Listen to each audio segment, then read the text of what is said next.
今天要聊一个特别有深度、特别值得推敲的话题——人性。你有没有想过，为什么这个世界看起来这么复杂？为什么有人能混得风生水起，有人却总是被生活按在地上摩擦？其实，人性就像一面镜子，映照出了每个人的本质。今天，我会带你们走进一个充满现实、充满哲理的世界，一步步揭开人性的真相，确保你们听完之后既有共鸣又有收获。这个视频的灵感来源于《天道》里王志文的一段经典台词，他用几句话就把人性剖析得淋漓尽致。他说，老鼠从不认为自己吃的东西是偷来的，苍蝇从不觉得自己脏，蝙蝠也不知道自己有毒，毕竟在乌鸦的世界里，天鹅都是有罪的。听起来简单，可细想却让人毛骨悚然。为什么？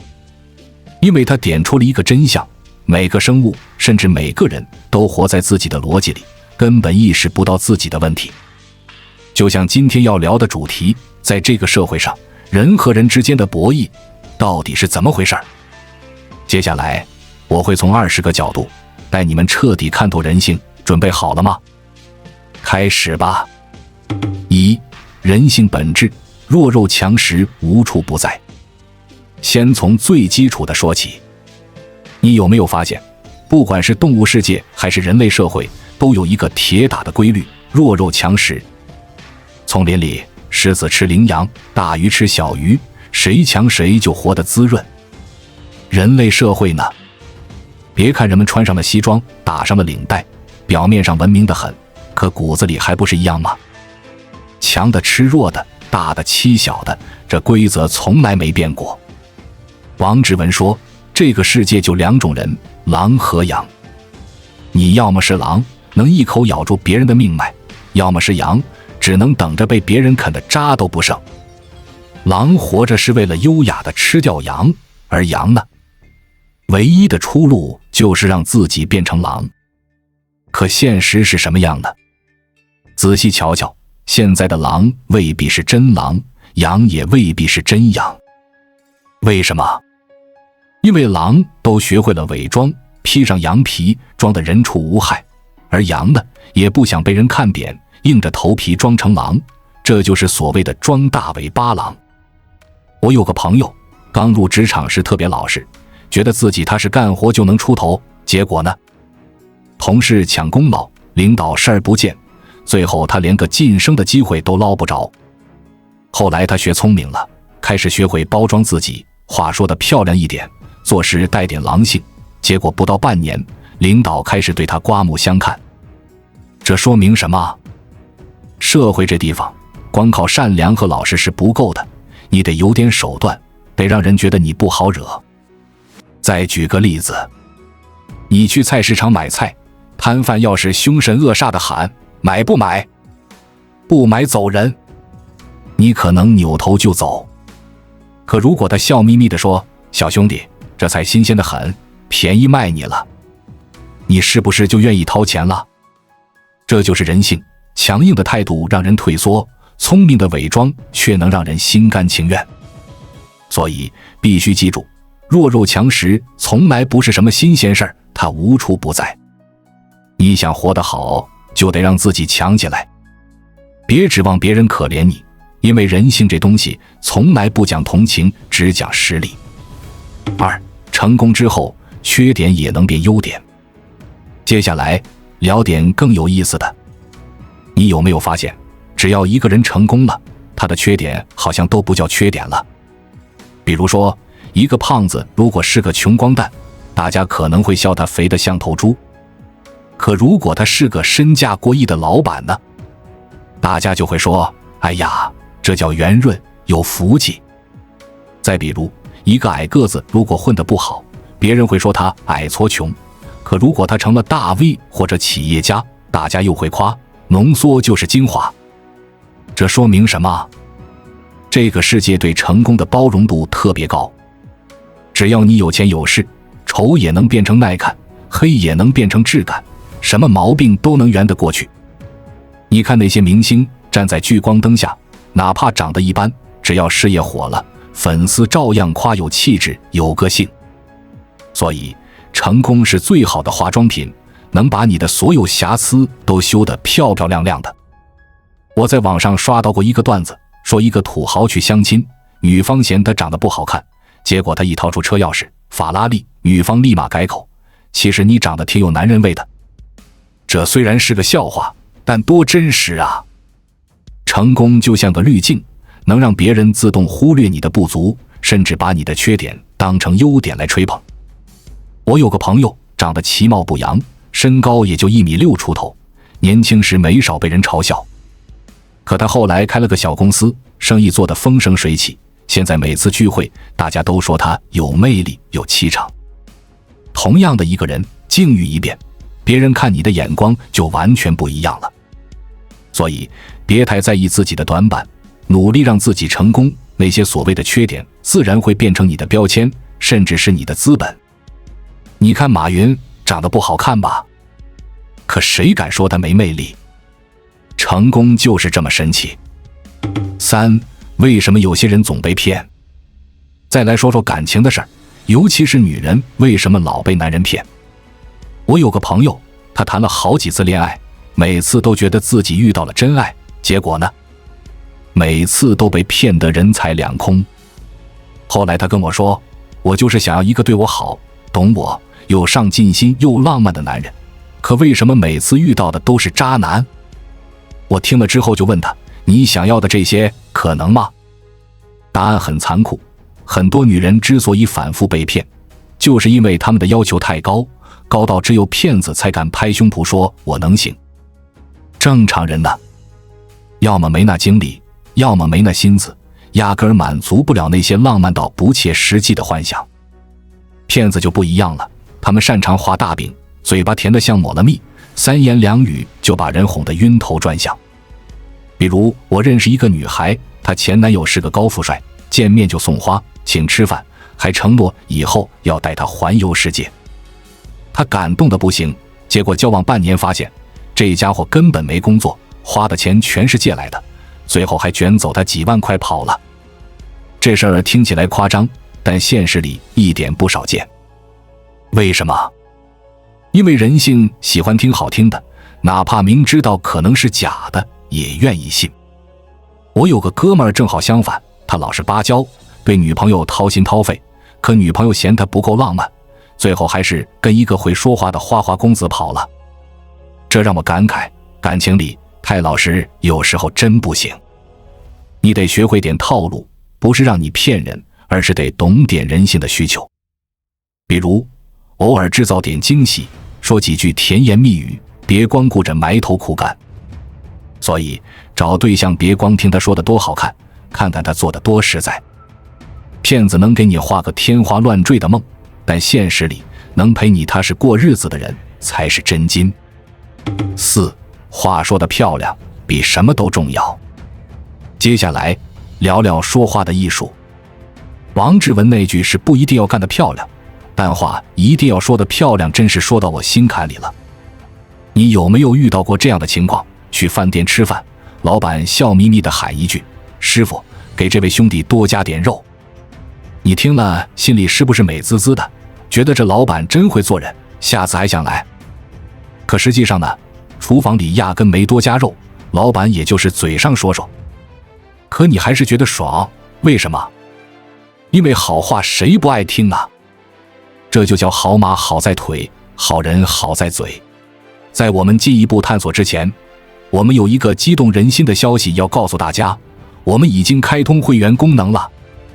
现在您可以加入我们的会员大家庭，享受会员专属影片和更多独家内容。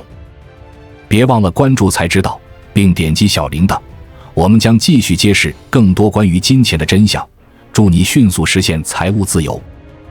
会说话的人总能让人心里舒服，哪怕他没干什么实事，你也愿意给他个好评。反过来，不会说话的人哪怕掏心掏肺，也容易得罪人。我有个朋友做事特别认真，但嘴笨得要命，有次帮同事干活累得满头大汗，结果同事问他，你干嘛这么拼？他冷冷回了一句，不干能行吗？结果呢，人家觉得他态度不好，从此关系就僵了。我再给你讲个例子。我有个邻居开了个小超市，生意特别好。为什么？他每次见人就笑，顾客买东西时，他总会多说2句，这东西新鲜得很，拿回去肯定好吃。其实东西跟别家差不多，可人家就是愿意在他那买。慢慢你就会发现，社会上混得好的人往往都有一张好嘴。一颗好心固然重要，但一张好嘴能让你的路走得更顺。再比如职场上，你跟领导汇报工作，如果你只会说我干完了，领导可能觉得你没什么亮点。可如果你说这次任务我花了不少心思，总算没辜负您的期望，领导一听心里舒服，印象分立马就上去了。所以别觉得会说话是虚伪，这是生存的智慧。话说得漂亮，往往比干得多更管用。5. 越厉害，朋友越少。再来说说朋友的事儿。小时候总听大人说，朋友多了路好走。可长大后才发现，真不是这么回事儿。真正厉害的人，身边的朋友反而越来越少，甚至连真心朋友都没几个。为什么？因为你越强，别人越觉得跟你差距大，嫉妒也好，自卑也罢，总之就不愿意靠近了。我有个同学创业做得特别成功，年入几百万，可他说自己现在几乎没什么朋友。以前那些喝酒吹牛的哥们儿，现在要么躲着他，要么找他借钱，聊不到一块儿去了。他说，以前我觉得朋友多是福气，现在才明白，只有你混得不好时，朋友才会多，等你路走顺了，朋友反而跑了。我自己也有体会。刚毕业那会儿，我跟一帮朋友关系特别好，大家没什么钱，凑一块吃顿饭都能乐呵半天。后来我工作稳定了，收入涨了点，那些朋友却慢慢疏远了。有次聚会，我随口说了句公司最近的项目，他们眼神就变了，有人酸溜溜地说，你现在是大忙人啊，我们这种小人物跟你没什么好聊的。从那以后，我就明白了一个道理，朋友不是越多越好，而是越真越好。厉害的人不需要靠朋友铺路，因为他们的路已经自己趟出来了。而那些围着你转的人，往往不是真心想跟你交朋友，而是看中了你的价值。你看那些成功人士，身边要么是合作伙伴，要么是利益相关者，真朋友屈指可数。所以别指望人人都喜欢你，孤独才是强者的标配。6. 没价值时，别指望别人听你讲道理。接下来聊聊价值和道理的关系。你有没有发现，当你什么也不是的时候，跟别人讲道理，人家根本不搭理你。比如你劝朋友别熬夜，他可能会说，你管得着吗？可如果是个医生或者健身教练来说这话，他可能就老老实实听了。为什么？因为身份和价值决定了你的话语权。社会就是这么现实，你没钱没地位的时候，讲再多大道理也没人听。人家在乎的是你能带来什么，而不是你说了什么。我有个亲戚，年轻时特别爱给人讲人生哲理，结果大家背地里都笑他，自己都混得不行，还教别人怎么活。后来他开了家公司，赚了点钱，在开口说话时，大家都点头称是。这说明什么？道理从来不是靠嘴讲出来的，而是靠你的身份和实力撑起来的。我再给你举个例子。我有个朋友特别喜欢劝他爸戒烟，每次都苦口婆心地说，爸，抽烟对身体不好，您得想想我妈啊。结果他爸根本不听，还嫌他啰嗦。后来他考了个医生资格证，穿着白大褂回家，又说了同样的话，他爸立马就扔了烟，说，行，儿子你说的对。这事儿让我感慨，同样的道理，身份一变，效果完全不一样。所以别浪费口舌去改变别人，尤其是身边最亲近的人。他们不会听你讲道理，只会看你的结果。比如你劝家人努力赚钱，他们可能会说，说得轻巧，你行你上啊。可如果你自己先赚了钱，他们反而会主动问你，你是咋做到的？想让人服你，先让自己强起来。没价值的时候，道理再对也没用。7. 社会铁律，好话加礼物搞定99%的人。在社会上混，有一条铁律特别实用，你说点好话就能搞定50%的人，你送点礼就能搞定70%的人，好话加礼物一起上就能搞定90%的人。要是再投其所好，话说得漂亮，礼送的恰到好处，99%的人都得服你。剩下的那1%，不用管了，那是天生的刺头。我有个朋友做销售特别厉害，他跟客户打交道时从不硬来。每次拜访客户，他先夸几句：“您这办公室真气派，品味不一般。”客户一听就乐了，然后他再顺手送点小礼品，比如茶叶或者特产，客户就更开心了。慢慢的，订单就到手了。他说，其实产品好不好是其次，关键是让人舒服。这招屡试不爽。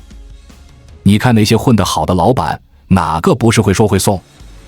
我认识一个老板，每次请人吃饭，结账时总会大声说：“这顿我请了，大家吃好喝好。”其实饭钱也就几百块，可大家都觉得他仗义，愿意跟他合作。反过来，有些人抠抠搜搜，连句好话都舍不得说，最后连朋友都没得做。我自己也试过，有次跟朋友借工具，我先夸他：“你这家伙什么都有，真是靠得住。”然后又带了点小吃过去，他二话不说就把东西借我了。事后他说：“你这人会办事儿，下次有什么直接说。”所以社会上混得好的人，往往是说一套做一套，说的不会做，做的不会说。如果你觉得某个成功人士很真诚，那只能说明他把这一套玩得太溜，你根本看不出破绽。8. 穷时无人问，富时有远亲。俗话说，穷在闹市无人问，富贵深山有远亲。这话一点不假。你没钱的时候，别指望谁会主动帮你，甚至连亲戚朋友都会躲着你。我有个朋友，前几年生意失败，欠了一屁股债，想找人借点钱周转，结果呢？以前那些称兄道弟的人，不是关机就是说最近手头紧。后来他东山再起，赚了点钱，那些人又凑上来了，连八竿子打不着的亲戚都跑来套近乎。这让我想起一句老话：不信你看杯中酒，杯杯只敬有钱人。人在低谷时就别去打扰别人了，人家只会嫌你烦，甚至满脸嫌弃，你又何必自讨苦吃呢？我有个邻居，年轻时特别爱帮人，结果自己落魄了，那些他帮过的人一个都没出现。后来他说，我算是看透了，人只有富了才有人情。我自己也有过类似的经历。有次手头紧，想找个老同学借点钱，电话打过去，他推三阻四，最后说，我最近也困难，帮不了你。后来我混得好了，他却主动找我喝酒，说咱俩这么多年交情，有什么好事别忘了我啊。这事儿让我明白，穷的时候保持低调，攒实力，富了之后自然有人来巴结。人性就是这么现实，别怪别人薄情，只能怪自己没本事。9. 老好人的悲哀。有些人最可悲的地方在于，明明自己穷得叮当响，还总想着做老好人。我有个亲戚就是这样，家里条件不好，可谁找他帮忙，他都满口答应。别人借钱，他借；别人求帮忙，他跑断腿。结果呢？他自己日子过得一塌糊涂，那些他帮过的人却没一个记得他的好。说白了，老好人就是既无能又无耻，还非要扮演救世主。我有个朋友，年轻时也爱做老好人，同事加班他帮忙，朋友有事他跑前跑后，结果到头来同事升职没他份儿，朋友发达了也没拉他一把。后来他跟我说，我以前觉得自己善良，现在才知道善良没用，得有实力。老好人最大的问题是什么？是没有底线。别人求你一次，你帮了，他下次还来；你拒绝一次，他反而觉得你小气。我有个同事就这样，平时谁找他帮忙他都不拒绝，最后大家把他当工具人。有次他生病请假，领导还埋怨他，你咋这时候掉链子？他才醒悟，帮人得有度。所以别总想着讨好所有人，先让自己站起来。没人会感激一个没价值的人，你的好在别人眼里可能只是廉价的施舍。你得明白，真正的善良是建立在实力之上的，而不是无底线的付出。10. 不谈钱的人永远不成熟。有句话说得好，不谈钱的人永远不会成熟。我发现口口声声说钱不重要的人一般有3种，一种是真有钱不在乎，一种是没尝过缺钱的苦，天真的很，还有一种呢，就是赚不到钱，只能拿不谈钱来掩饰自己的无能。我有个朋友，大学毕业时特别清高，说我追求的是梦想，谈钱多俗啊。结果呢，他干了几年，工资低得可怜，连房租都交不起，最后不得不灰溜溜回老家。他说，我以前觉得谈钱俗，现在才知道没钱才是真俗。钱重不重要，你缺一次就知道了。没钱的时候，吃饭是问题，租房是问题，连朋友聚会都不好意思去，这滋味谁尝谁知道。我自己也有过教训。有次跟朋友合伙干活，事先没谈钱，觉得谈钱伤感情。结果活干完了，他拿了大头，我几乎没分到什么。后来我学聪明了，合作前先把钱讲清楚，反而大家都踏实。所以钱这东西是矛盾的来源，也是解决问题的钥匙。你看那些家庭纠纷，朋友翻脸，哪次不是因为钱？可反过来，生病了有钱治，孩子上学有钱读，钱又能摆平多少麻烦？所以别觉得谈钱漏，成熟的人都知道，钱是生存的底气，没了它，什么都白搭。别拿不谈钱当借口，那是掩饰无能的遮羞布。11. 太好说话，反而没人珍惜。你有没有发现，如果一个人对你爱答不理，可能不是你对他不够好，而是你对他太好了。我有个朋友，谈恋爱时对女朋友好得不得了，每天接送上下班，节日送礼物，结果呢，女朋友越来越冷淡，最后还跟别人跑了。他说，我那么掏心掏肺，他为什么不珍惜？答案很简单，你太好说话了，就像爱情里的舔狗，舔到最后往往一无所有。你对一个人无条件付出，别人反而觉得你廉价。我有个同事，平时对谁都客客气气，结果每次加班都是他干，别人还觉得理所应当。后来他学聪明了，适当拒绝几次，大家反而开始尊重他。我再举个例子，我有个同学对室友特别好，经常帮他们带饭洗碗，结果有次他忙得没空帮忙，室友却抱怨，你咋回事啊？以前不都这样吗？他才意识到，太好说话只会让人得寸进尺。后来他态度硬起来，该拒绝时就拒绝，室友反而开始主动帮他。人性就是这样，你越没底线，别人越不把你当回事。所以不管你多喜欢一个人，多看重一段关系，也别毫无保留的付出，留点距离，保持点姿态，别人才会珍惜你。我有个朋友总结得好，你对别人好得像放风筝，松紧有度，太紧了线就断了。这不是冷漠，而是对人性的清醒认知。12. 强到极致，嫉妒变敬畏。当你比别人强一点时，别人可能会嫉妒你，甚至攻击你。可当你强到远远甩开所有人时，嫉妒都没了，只剩下敬畏。我有个朋友，刚创业时赚了点小钱，周围人酸言酸语，说他不过是运气好。后来他公司越做越大，年入千万，那些人再见他时，个个点头哈腰，夸他有眼光，了不起。我自己也有类似经历。刚工作时，我比同事多干了点活，他们背后议论，装什么勤快啊。后来我升职了，拿了几个大项目，那些人再也不敢乱说，反而主动找我请教。这让我明白一句话，强者不需要解释，弱者没人听解释。你足够强大时，别人连嫉妒的勇气都没有，只会仰望你，讨好你。你看那些顶尖人物，比如马云、Elon Musk， 谁敢随便议论？他们的实力摆在那儿，别人只有佩服的份儿。我有个老师说过，人性的本质是崇拜强者，当你强到一定地步，连敌人都会变成你的粉丝。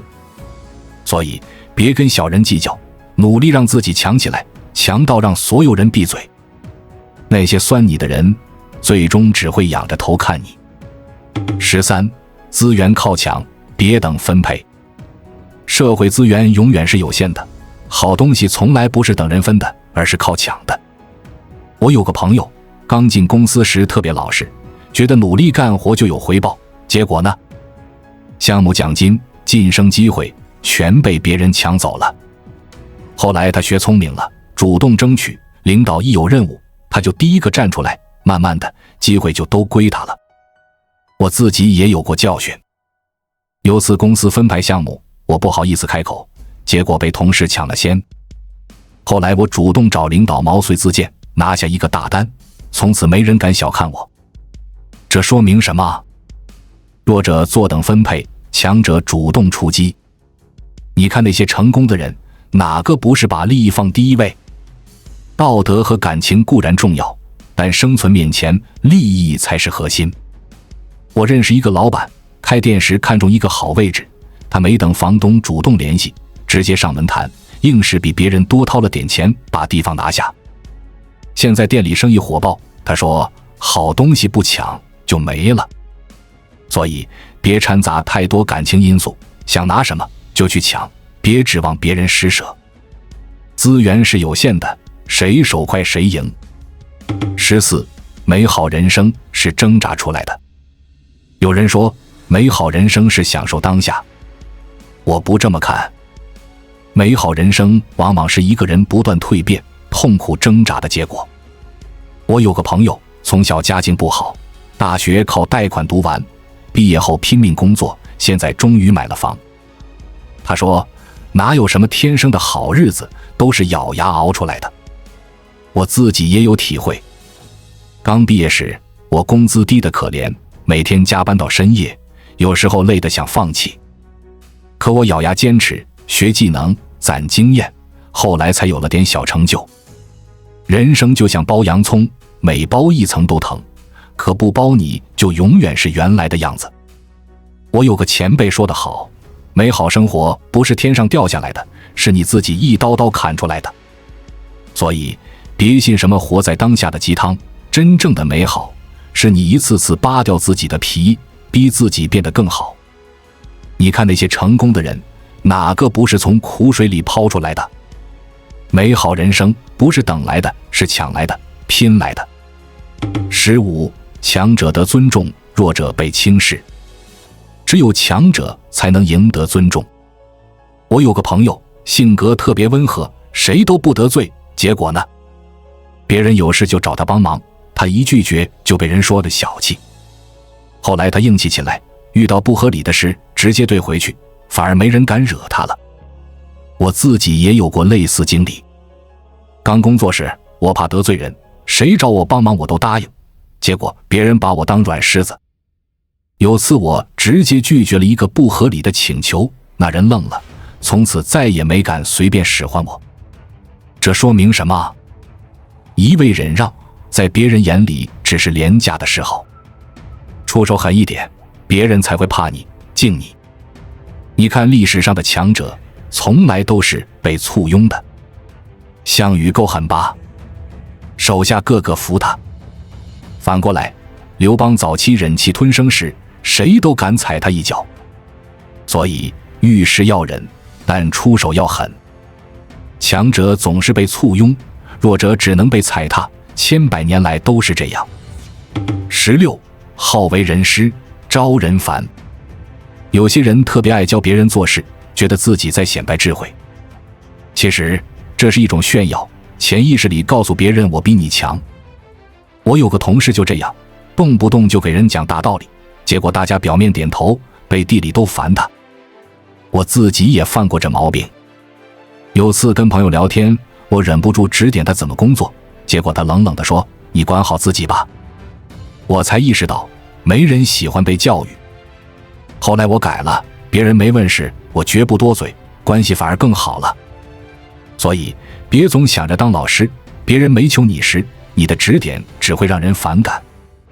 我有个前辈说过，好为人师是社交的大忌，你强不用说，别人自然看得到。低调点，别人才舒服。17，强势点才被尊重。跟人打交道，适当强势点，别人才尊重你。我有个朋友，刚上班时特别好说话，结果谁都欺负他。后来他学会拒绝，态度硬起来，反而没人敢随便使唤他了。我自己也有体会。有次同事让我帮忙加班，我直接说我今天有事干不了。他虽然不高兴，但从此不敢随便找我。反过来，以前我老答应，大家都觉得我好欺负。强势不是耍横，而是有底线。你看那些领导，哪个不是有点气场？太软的人，谁都敢踩一脚。我有个老师说过，人性欺软怕硬，适当硬气点，别人才不敢惹你。没脾气的人，永远被人踩。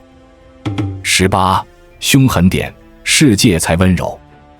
你越凶狠，世界越对你温柔；你越温柔，世界越对你凶狠。我有个朋友，做生意时特别强硬，谈合同绝不让步，结果客户反而服他。反过来，他以前客气时，别人总想占他便宜。我自己也试过。有次租房，房东想临时涨价，我直接说要涨我就不租了。他立马软了，还给我优惠。以前我客气时，他却得寸进尺。这说明什么？世界敬畏强者，怜悯弱者。你软，别人就硬；你硬，别人就软。我有个哥们说得好，对世界温柔之前，先让自己凶一点。想被善待，先让自己硬起来。凶狠不是坏事，是生存的武器。19，谈钱不丢人，讲清楚更重要。跟人交往，尤其是涉及利益，别怕谈钱。我有个朋友跟合伙人做生意，不好意思提分成，结果最后对方赖账，他一分没拿到。后来他学聪明了，合作前先把利益讲清楚，反而合作更顺畅。我自己也有教训。有次帮朋友干活，没提报酬，事后他一句谢了就完了。后来我直接说这次得收点辛苦费，他二话不说就给了，还夸我实在。钱品就是人品，谈钱不丢人，把规则说在前头，才能少点矛盾。你看那些翻脸的事儿，哪次不是钱没讲清？所以合作前先把丑话说清楚，再谈情义。别怕别人觉得你小气，模糊的账目只会害了自己。20，有用时，人性才善良。当你对别人有用时，人性是善良的；没用时，人性就自私了。我有个朋友，事业巅峰时，大家都捧他；落魄时，连亲戚都躲他。后来他靠自己爬起来，才发现强大是唯一出路。我自己也有体会。刚工作时，我什么也不会，同事对我爱答不理。后来我学会了一门技术，大家开始主动找我帮忙，态度也好了。你看，人性就是这么现实。你没用时，谁都懒得理你；你有用时，谁都对你笑。所以，别抱怨人性冷漠，努力让自己有用。我有个前辈说过，你强了，世界自然对你好。强大自己是解决一切的钥匙。好了，今天聊了这么多，王志文那段话的真相可以用一句总结：谁强谁说了算。狼和羊的游戏从来没停过，只不过人类披上了文明的外衣，让它没那么血腥罢了。希望你们听完能有所启发，不管是职场、感情还是生活，都能多点清醒，少点天真。喜欢今天的内容，记得点赞、订阅、分享给朋友，下期见。关注我，我是才知道，带你解锁更多金钱的真相。